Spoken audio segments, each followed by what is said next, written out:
नमस्ते, म पृच्छा, एक कवि जसले आफ्ना भावनाहरूलाई शब्द मार्फत व्यक्त गर्ने गर्दछु। यो मेरो जीवन बचाउने कविता चिहानको फुल जसले मलाई बचायो आज तपाईमाझ प्रस्तुत गर्दैछु वर्ड्सको थ्रुबाट। You are watching words. म आफ्नै मुटुमा आफ्नो चिहान लिएर हिँडेको छु। म आफ्नै हातले आफ्नो कात्रो सिउँदै बसेको छु। मेरा यादहरू, भावहरू अनि संवेदनाहरू मेरै चितामा सतिजान मेरै मलामी हिँडिसके। मधेसको मध्याह्नको प्रचण्ड गर्मीमा पनि चकमन्न अन्धकार देखिरहेको छु। कठ्याङ्ग्रिदो जाडो मानिरहेको छु। धमनी र सिराहरू शान्त हुँदै गइरहेका छन्। चेतना, उत्साह र विचारहरू शिथिल हुँदै गइरहेका छन्।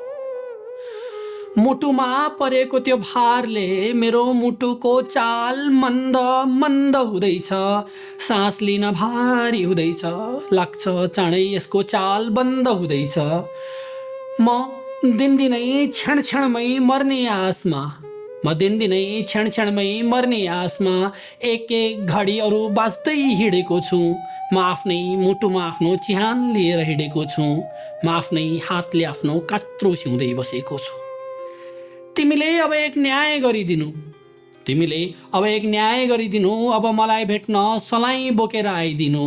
मेरो जीवनको पापबाट मुक्ति दिन, मनको यो भार बिसाइदिन।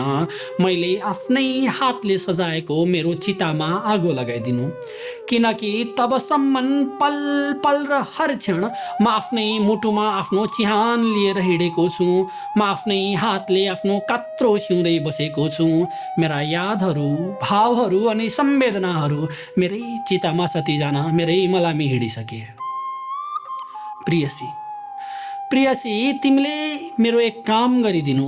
समेटी मेरा अस्तु र राखहरू मेरै चिहानमा सदाबहार फुलिरहने मेरो चिहानको एक फुल रोपिदिनु।